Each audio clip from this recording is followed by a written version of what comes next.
In this lecture, I will discuss rotational motion, the quantities that are used to describe rotational motion, and some applications in transferring of rotation, and more specifically, gears and gear trains.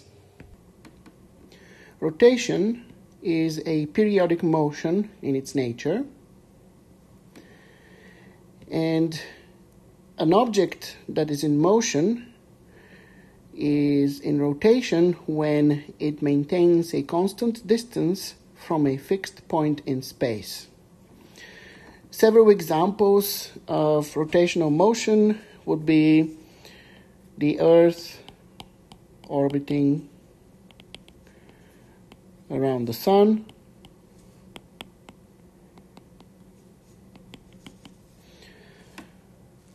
a small mass attached to a string that's being held at the free end and by a person, and the person is spinning that mass.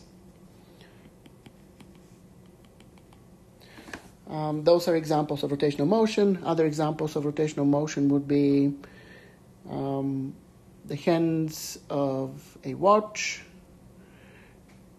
the rotation of a shaft around its central axis, the swinging of a door about the axis it passes through its hinges, and so on and so forth. In all those examples, an object is in motion while maintaining a constant distance from a fixed point in space or a fixed axis in space.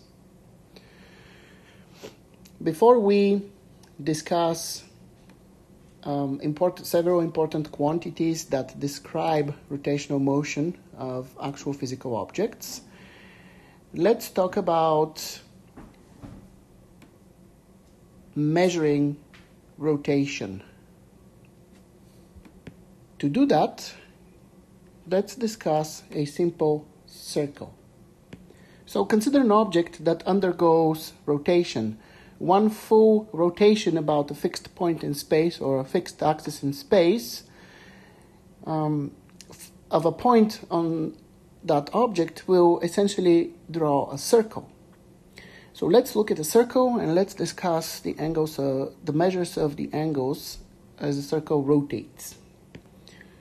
So here we have a circle, we have the center of the circle, and R is the radius of the circle. So if I select 2 points on the circle, point 1 and point 2, those 2 points and the radii that I can draw from the center to each of those 2 points will define an angle,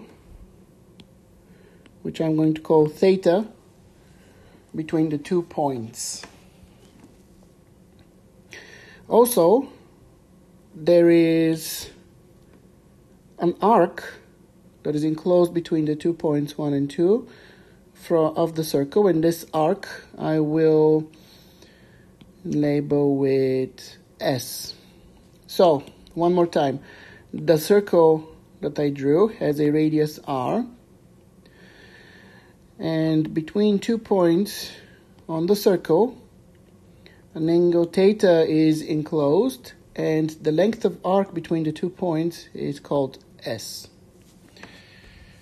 Okay, so how do we measure this angle, or what units are used to measure the angle? So, depending on the measurement system, there are 2 units of measure of angles. In the imperial system, the units for angles or in general rotation are the revolutions.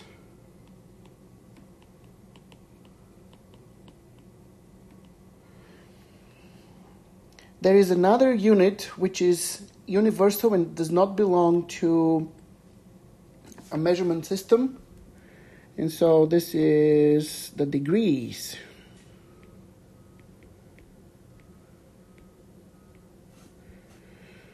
the abbreviation is a small circle.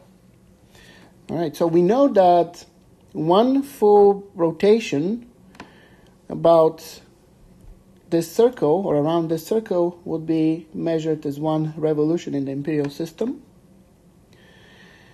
And we also know that one full rotation is equal to 360 degrees. So let's write down this relationship.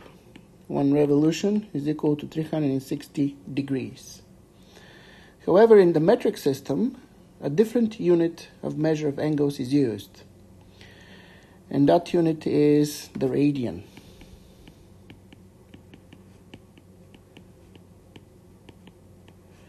And the abbreviation is RAD. So, what is 1 radian? If I take the ratio of the arc length S to the radius of the circle, and that ratio is equal to 1, then the angle theta is equal to 1 radian.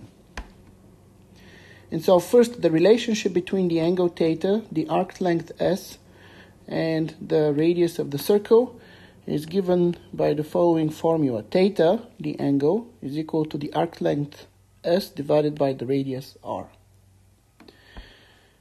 And so again, when S is equal to R,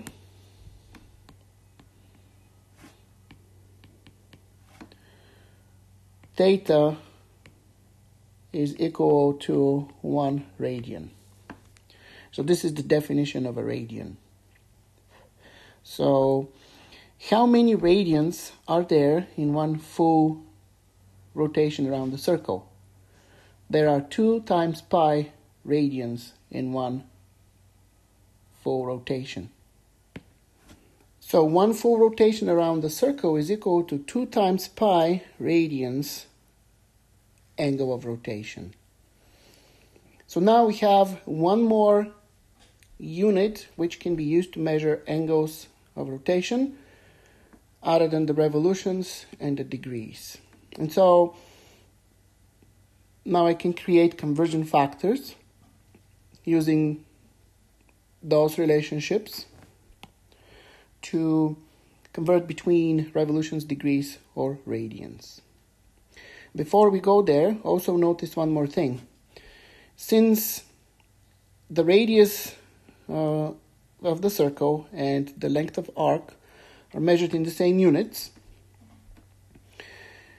when you divide the two quantities, you will find out that the result, which would be the angle between the points 1 and 2, actually has no physical unit. So we call it the radian, but physically it is dimensionless. So it is essentially a placeholder to indicate that the measurements and calculations must be done in the metric system. So one more time, the division of the length of arc S by the radius R produces a result that has no dimensions, but we call it the radian to indicate that the calculations are done in the metric system. And so for one full rotation of an object, we know that one revolution of angle of rotation is equal to also 360 degrees, or in the metric system, 2 times pi radians. On another note, when you are calculating in radians, you are always going to use numbers. You will never leave answers in this type of notation. So some coefficient times pi. Pi has a value, so you have to calculate pi in your calculation. So 2 times pi is equal to 2 times 3.14 or 6.28 radians. But for simplicity and ease of writing, since rotation is periodic motion, it is very common to indicate rotation in the metric system in terms of a number times pi. All right, so what are the conversion factors that can be created based on this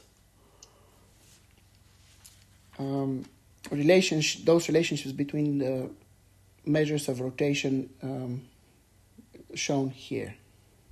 Well, here they are. So we have a total of 6 conversion factors, and this table I will place in a folder on Blackboard so you guys can use it for the test, which will be on rotation, and for conversions as you need to do them between measures of angles.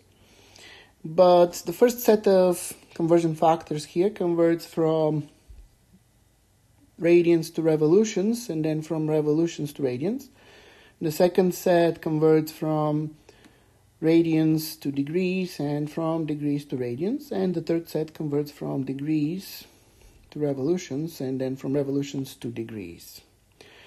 The principle of use of those conversion factors is exactly the same as when we were converting units of length, units of area, or units of volume,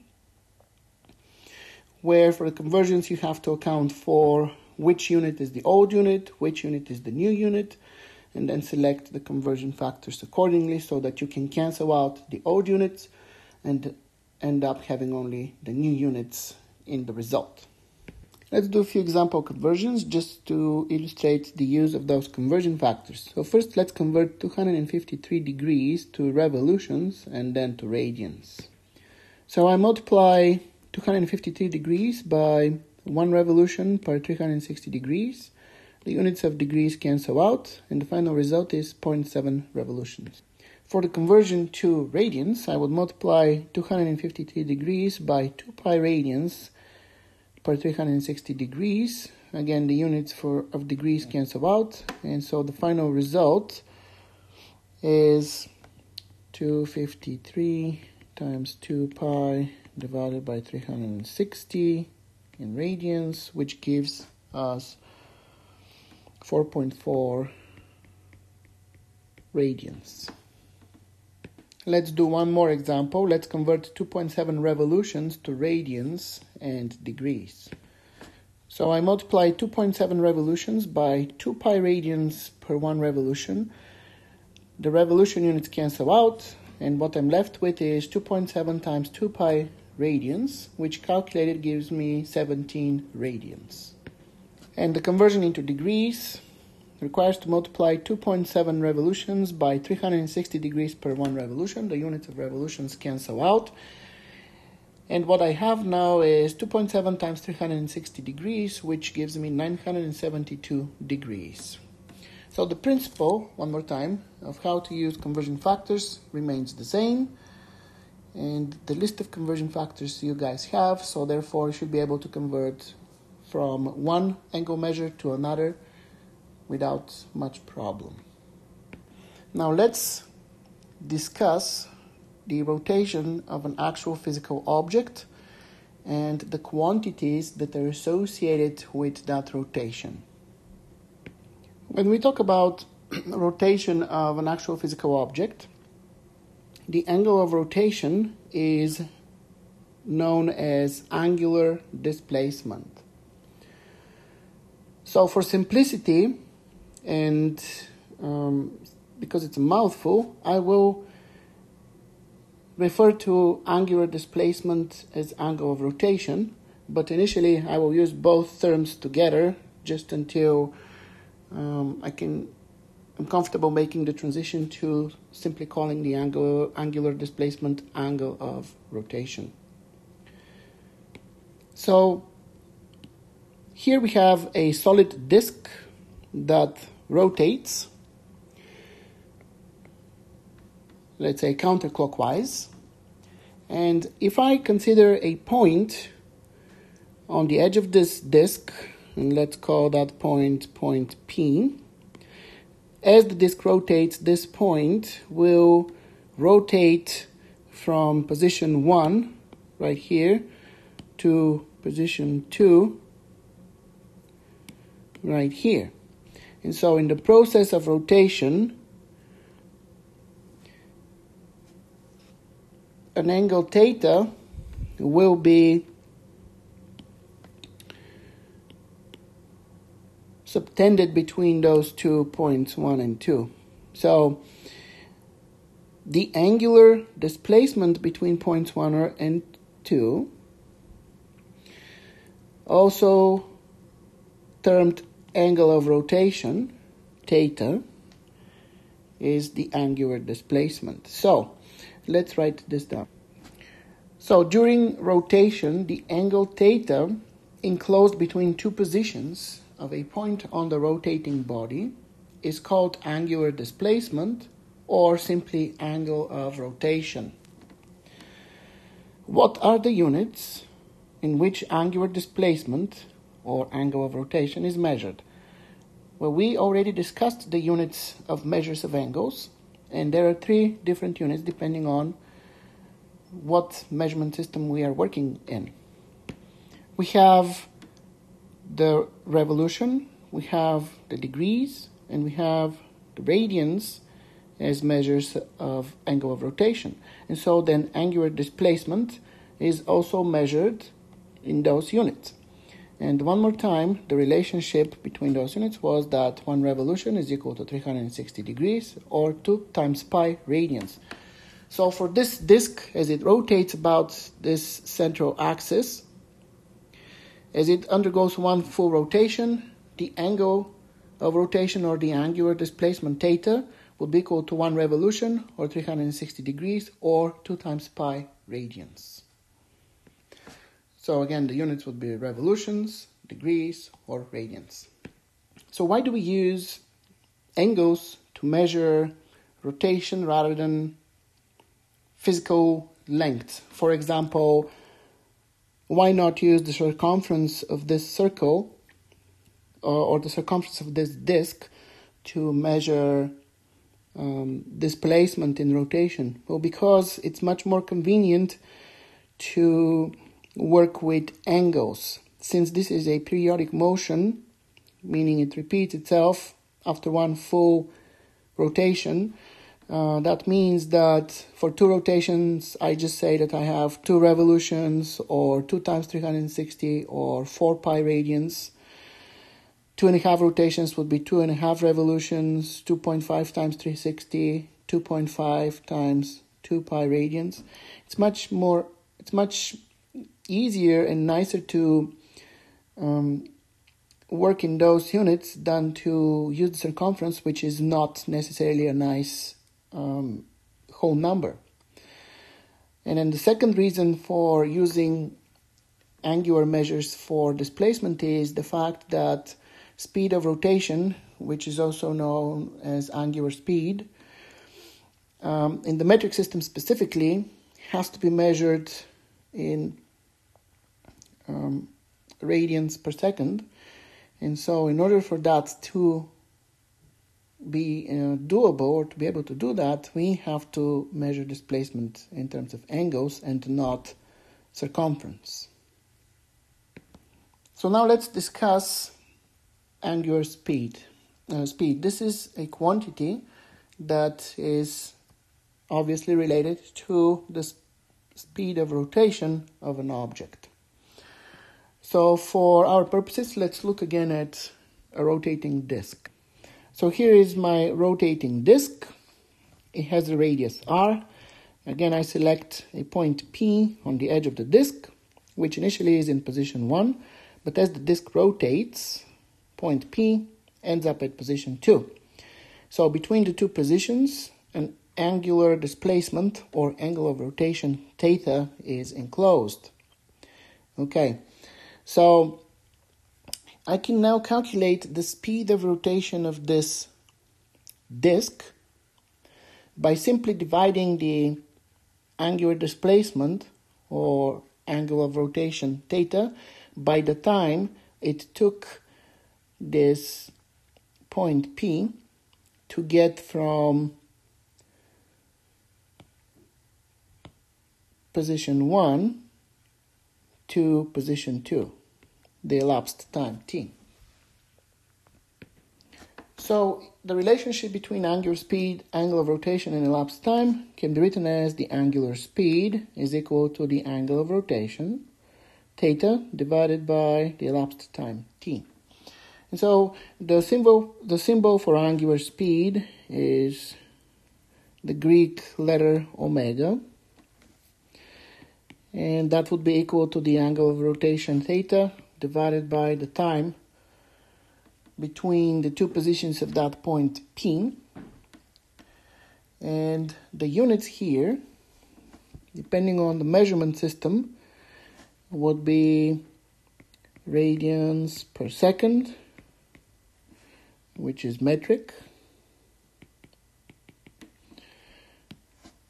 revolutions per second, which is imperial,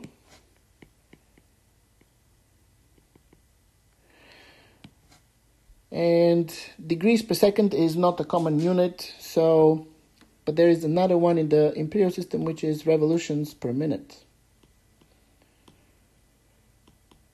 or RPMs.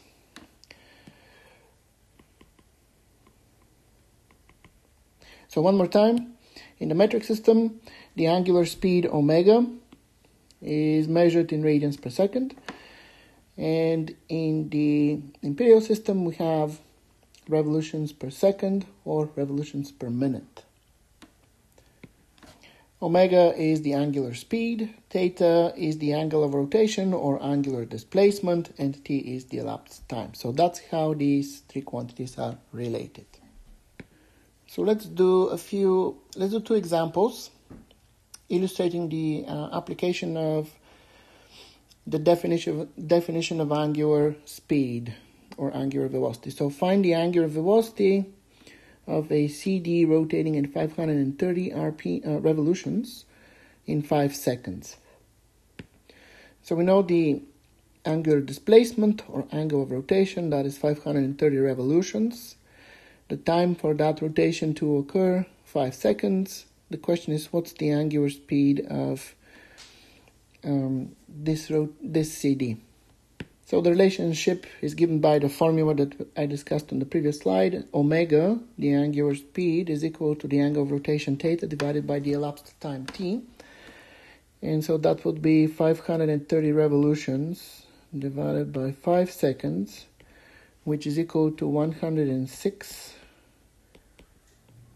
revolutions per second. And now let's convert this in radians per second.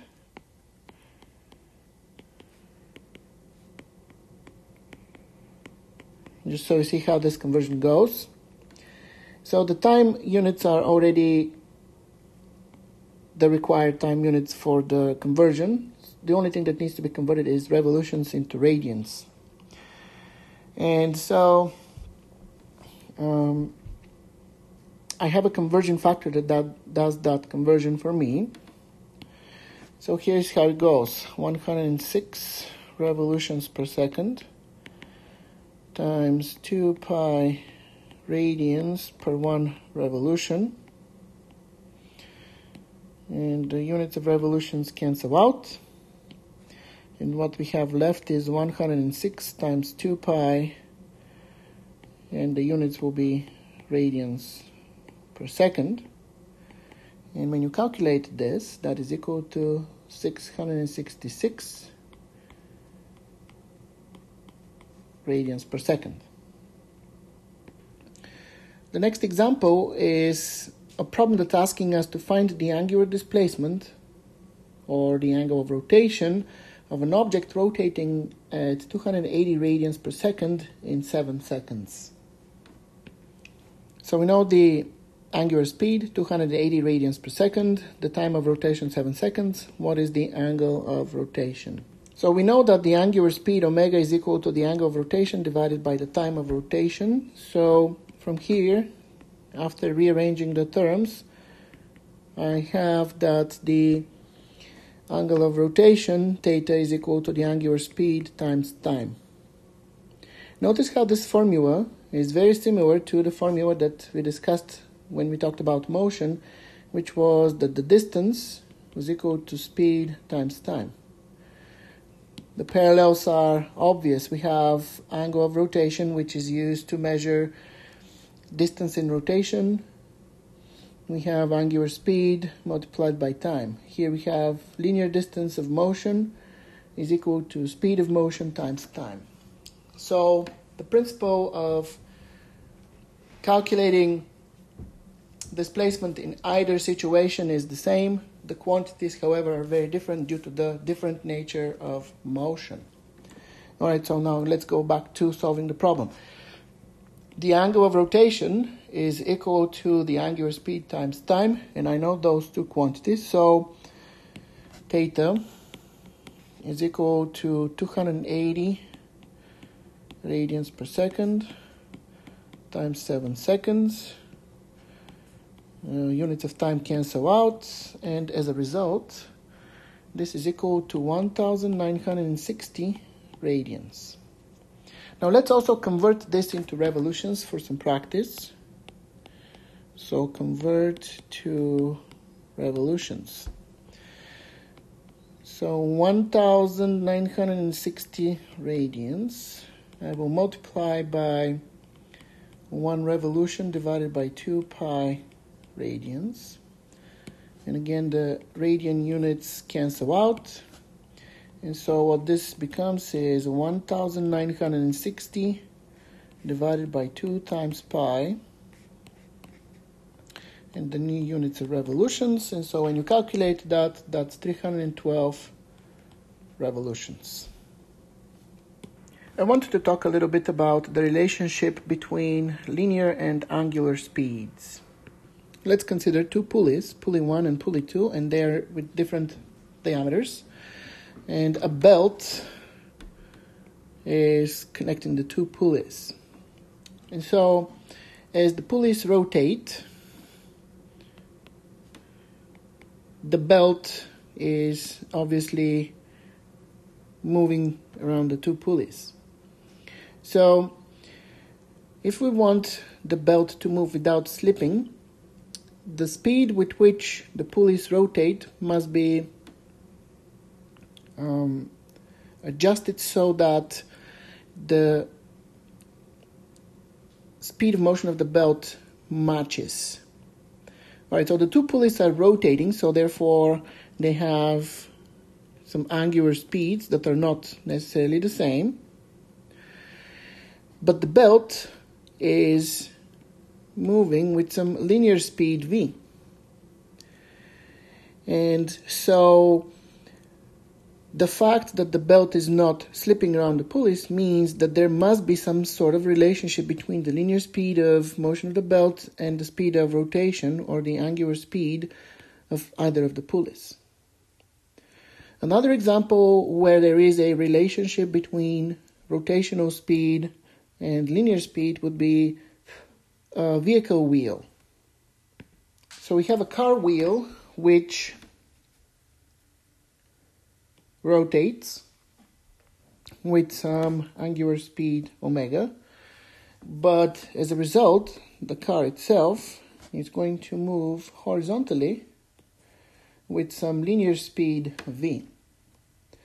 Well, that means that there is some relationship between the speed of rotation, omega, and the linear speed. We know that as the wheel spins faster, the car is going to move quicker. So what is the relationship between angular speed and linear speed?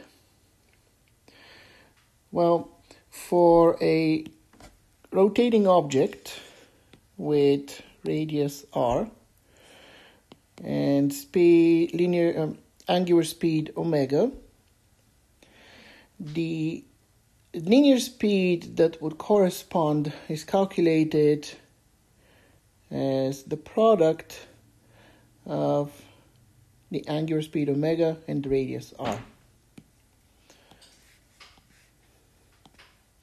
So in terms of the examples above, for the car wheel, the linear speed of motion would be equal to the speed of rotation of the wheel times the radius of the wheel. And then for the belt around the two pulleys, the speed of motion of the belt around the smaller pulley will be equal to the product of the speed of rotation of the smaller pulley and the radius of that smaller pulley. And for the larger pulley, the speed of the belt will be equal to the speed of rotation of that pulley and times the radius of that pulley.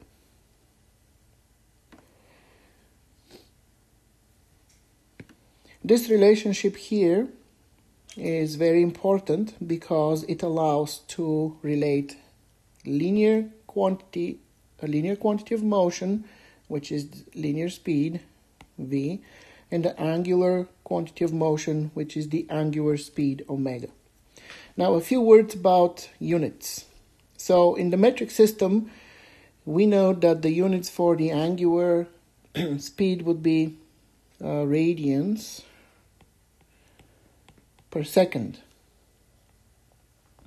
And then the units for the radius of this rotating object would be meters. And we also know that in the metric system, the units for the speed, the linear speed, must be meters per second. So then we notice here that the angular speed has radians in the units. And so how do I get the units to be meters per second when I take the product of omega and r? Well, if you remember, at the beginning I talked about angle of rotation, and in the metric system the radians were defined as the ratio of an arc length and radius. Let's put it on the side. So for a circle between 2 points, the angle that is subtended or enclosed is theta, the arc length is s, the radius is r, so the ratio of s and r is dimensionless because both are in the same units, and so therefore the measure of angle, which is radian, is dimensionless. That means that right here I can just ignore that, and then I have the units that I need for the linear speed, which would be meters per second. So one more time, radians are dimensionless units due to the way they are defined from this relationship here. And so therefore, they can be ignored in the calculation, and the units for the linear speed will be the correct units. We take the ratio of the length of the unit of the radius by the unit for time, meters per second. Right, let's do one example to illustrate the relationship between linear and angular speeds. Find the angular displacement through which a disk rotates in 10 seconds if the linear speed of a point on the disk is 3 meters per second and the radius of the disk is 20 centimeters. So what we want to find is the angle of rotation, theta, but we know the radius of the disk and the linear speed of a point on the disk. Right, so the formula that calculates the angle of rotation is theta is equal to omega times t. I forgot to state that I also know the time of rotation, which is 10 seconds. Alright, so I want to find the angle of rotation. I have the time of rotation, but I do not know the angular speed. So that's the first thing I need to find. So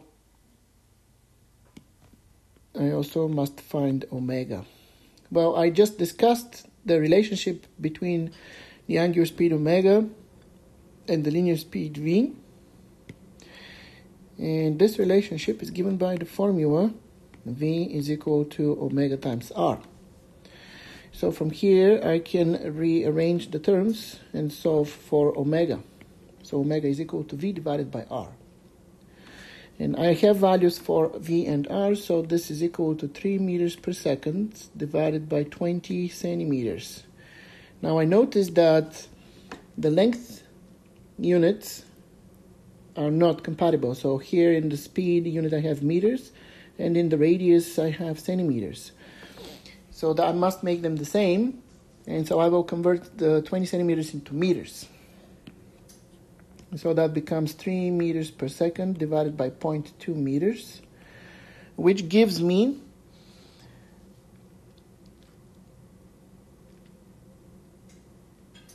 15 radians per second. So how did I come up with radians here when there is no radians in the calculation? So again, since this is angular speed and the problem is in the metric system from the units stated in the statement, it means that I must add the radians in the unit for the angular speed so that it has the correct units for the measurement system in use, so radians per second. And again, remember, radians are dimensionless units, so therefore I can just add that in this case. All right, so now that I know the angular speed, 15 radians per second, I can go back to the relationship that finds the angle of rotation, substitute the time and the angular speed, and find my answer. So theta is equal to 15 radians per second times 10 seconds. That is equal to 150 radians. And of course, the time units here cancel out. And so that is the answer. Now let's do one conversion for more practice. Let's convert this to revolutions. So I will multiply 150 radians by 1 revolution divided by 2 pi radians. The radians units cancel out, and this becomes 150 divided by 2 times pi, and the units will be revolutions. And then finally this is equal to 24 revolutions. And this is the final answer in revolutions.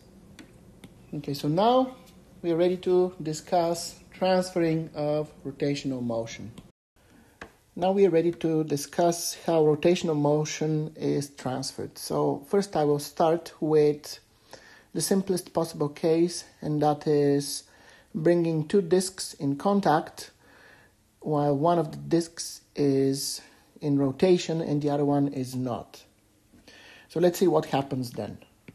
So here is disk number 1 with diameter capital D, rotating in clockwise direction, and the speed of rotation is capital N revolutions per minute.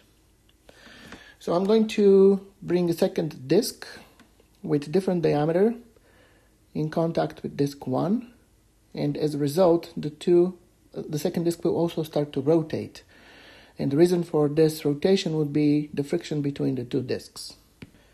So the two disks are brought in contact at this point. Due to friction here, disk number 2 will start to rotate, and it's going to rotate in direction opposite to the direction of disk number 1, so that would be, in this example, counterclockwise. Disk 2 is with different size, so it has diameter small d, and the speed of rotation of disk 2 is small n RPM. So, how are the parameters of those two disks related in the context of this transfer of rotation? It's very simple. The product of diameter and speed of rotation of one disk is equal to the product of the diameter and the speed of rotation of the other disk. And so for disk 1, we have the product of the speed of rotation, capital N RPM, times the diameter, capital D, would be equal to the product of the speed of rotation of the second disk, small n, and the diameter of the second disk, small d. And so here you can see that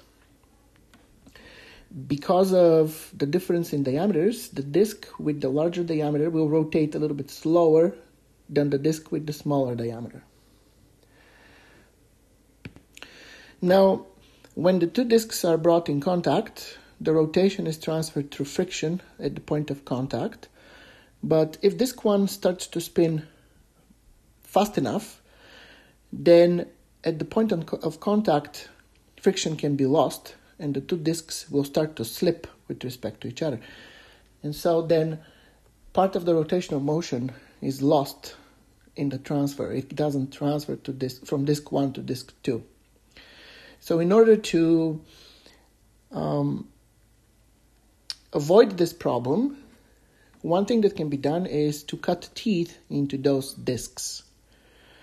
And so when the teeth are meshed, then the rotational motion is still transferred just fine, but now that allows for disc 1 to rotate much faster without loss of rotation transfer. And so when teeth are cut into discs, now we call these devices gears. So here are the two gears. So gear 1 is the gear that is in rotation originally, and it is rotating with capital N RPM speed. And now instead of diameter, we are going to talk about number of teeth. So the first gear has capital T number of teeth. When it's meshed with gear number 2, gear number 2 will rotate with small n RPM speed, and since this is a different size gear, it has different number of teeth, so let's call this one small t number of teeth. So gear 1 is the original carrier of the rotational motion, and this gear, the rotational motion is transferred to gear 2. So because of the relationship of the two gears, gear 1 is called a driven gear, and driver gear, and gear 2 is called a driven gear. So gear 1 is the driver gear, gear 2 is the driven gear. And so when we discuss driver gears, all the parameters will have capital letters. So the speed of rotation and the number of teeth will be in capital letters. And for driven gears, all the parameters will be lowercase letters. So the speed of rotation and number of teeth will be in lowercase letters. And so then what is the relationship between the parameters of the driver gear and the driven gear? For the driver gear, we have the product of speed of rotation and number of teeth should be equal to, for the driven gear, the speed of rotation times the number of teeth. So one more time, for the driver gear, we have the speed of rotation times the number of teeth must be equal to the product of speed of rotation times the number of teeth for the driven gear. So that is the relationship between the parameters of the two gears. And so again, as before, if the driver gear spins in clockwise direction, then the driven gear will spin in the opposite direction, which is counterclockwise. Basically, the two gears spin in opposite directions. All right, so combining two gears is not necessarily the most practical thing to do when we want to transfer rotational motion. So sometimes more than two gears are required.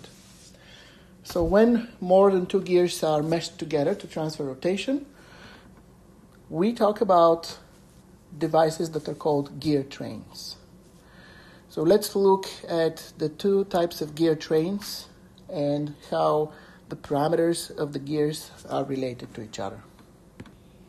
So what is a gear train? A gear train is a gear assembly which consists of more than two gears. And so there are two main types of gear trains.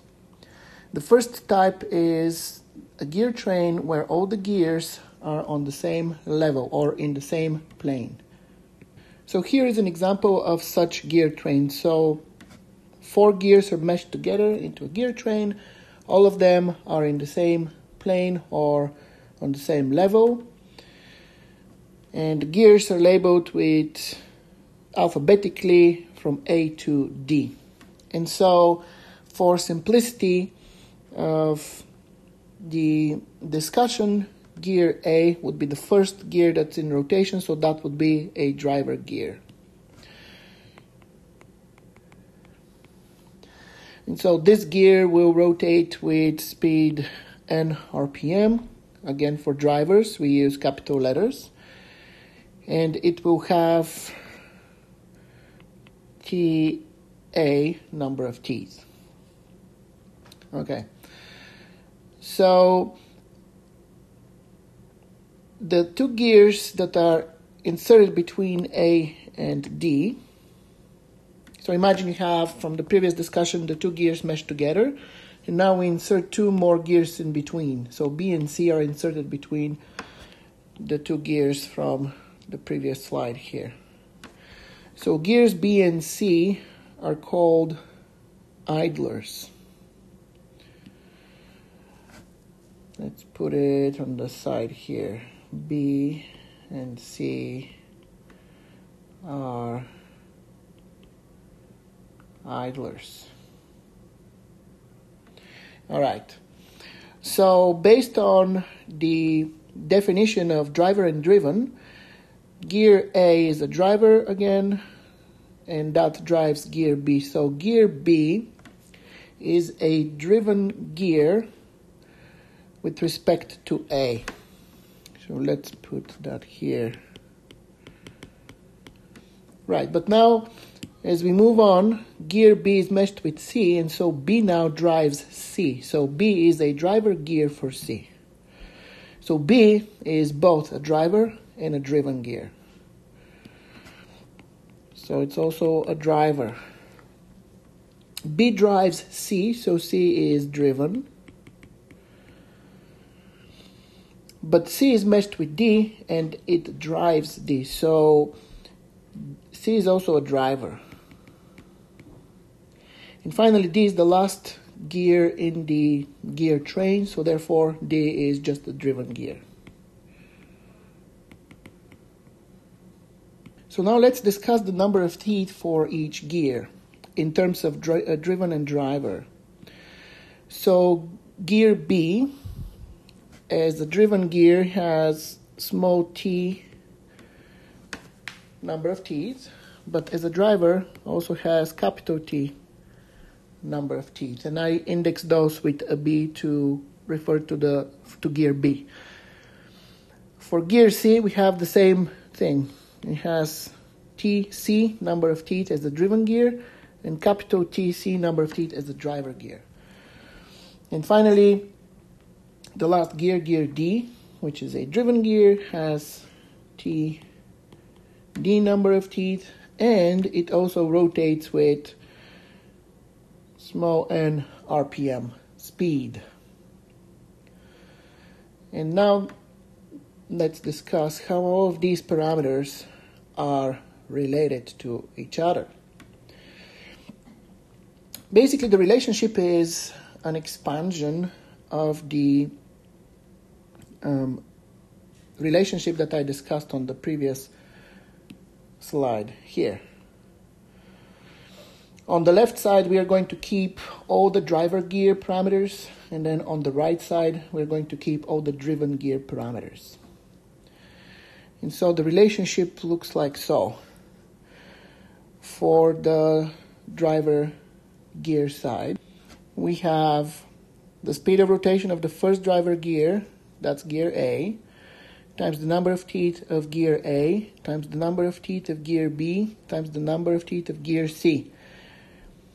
So this is when B and C are drivers. For the driven gear side, we have the speed of rotation of gear D times the number of teeth of B as a driven gear times the number of teeth of C as a driven gear times the number of teeth of D. And so for the driver gear side, we always have the speed of rotation of the first driver gear times the number of teeth of all driver gears. And then on the driven gear side, we have the speed of rotation of the last driven gear times the number of teeth of all driven gears. Now, also recognize that for gear B, the number of teeth as a driver and as a driven gear is the same. It's the same gear. And the same applies for gear C. So TB and TC capital are the same as TB and TC lowercase. So these actually will cancel out. And then this relationship becomes much simpler, and it looks like so. The speed of rotation of gear A times the number of teeth of gear A is equal to the speed of rotation of gear D times the number of teeth of gear D. This original relationship reduces to essentially the same relationship from the previous page, this one, which then tells us that when we have idlers in the gear train, we can ignore them when we're calculating the parameters of the gear train because of these cancellations here. Now, if you feel unsure of how to do that, how to write this relationship straight up like so, you obviously can go through the full steps of writing the relationship and then cancel the number of teeth that are the same count, and then you will end up with this relationship here.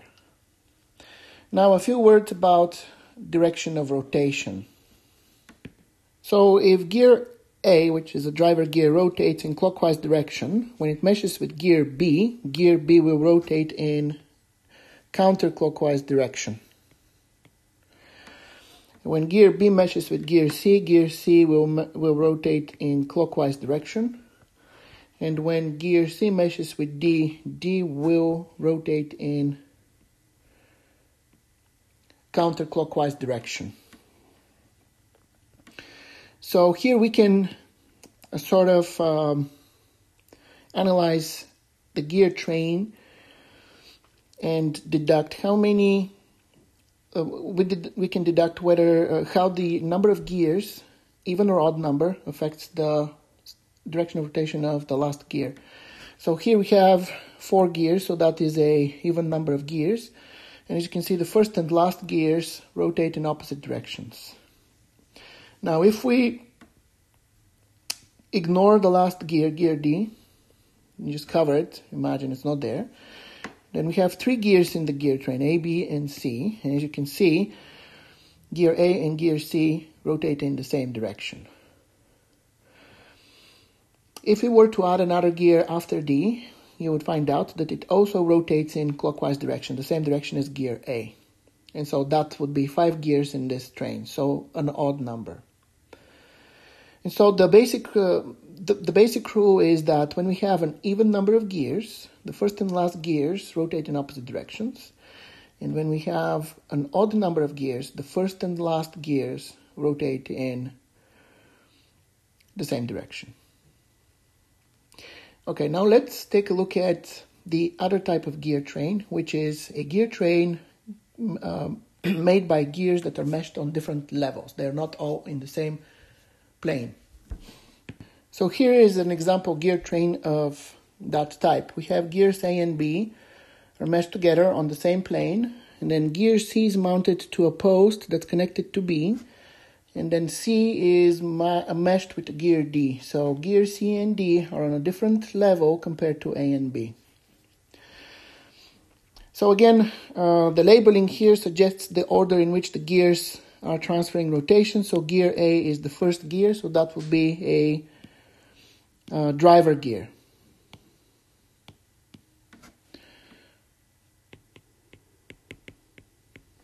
And so as a driver gear, this will gear A will rotate with capital N RPM speed, and it's going to have TA number of teeth.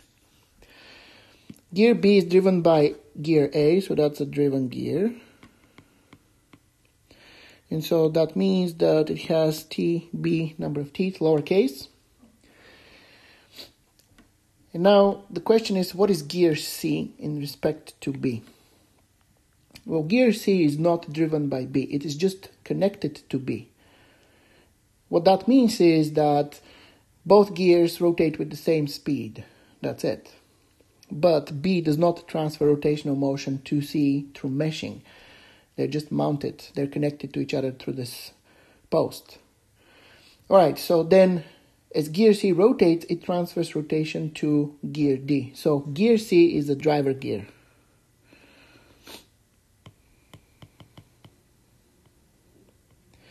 And gear D is a driven gear. And the number of teeth of gear C is capital TC, and the number of teeth of gear D is small t D. And finally, gear D also rotates with small n RPM speed. So what is the relationship between the parameters of the driver gears and the driven gears? So on the left side we have the parameters of the driver gears. So the speed of rotation of the first driver gear times the number of teeth of all driver gears, so that's TA times TC, is equal to the speed of rotation of the last driven gear, which is gear D, times the number of teeth of all driven gears, that is TB times TD.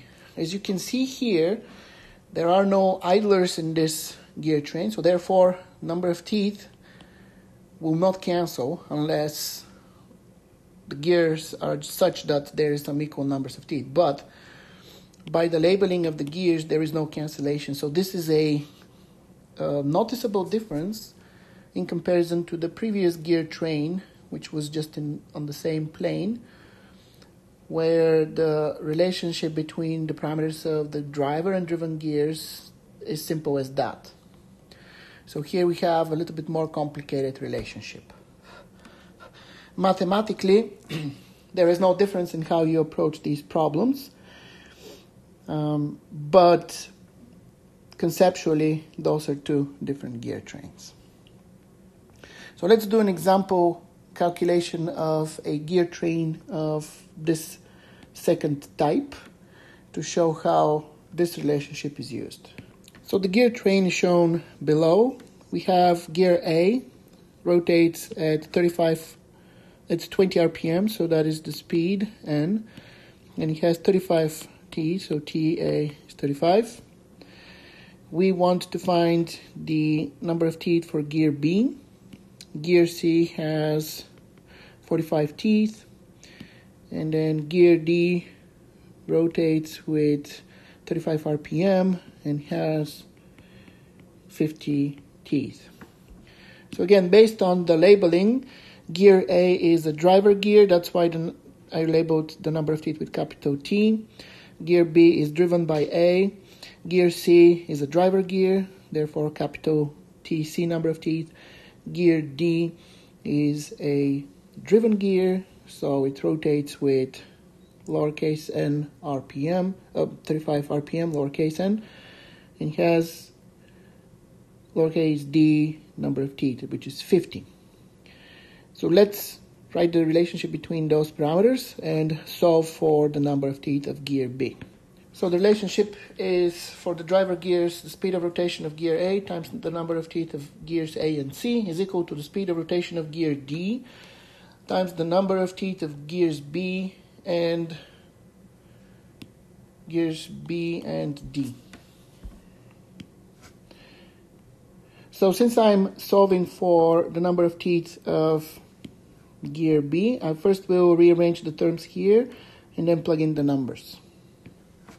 So the number of teeth of gear B is equal to the speed of rotation of gear A times the number of teeth of A and C divided by the speed of rotation of D times the number of teeth of D. Substituting the values, that is 20 RPM times 35 teeth times 45 teeth is equal to, divided by 35 RPM times 50 teeth. So the speed units here and here cancel out, and the units of number of teeth here and here cancel out. When you do the calculation, you will end up with 18 teeth for gear B. Now, if the question was also about the speed of rotation of gear B, this could be done by simply applying this relationship here,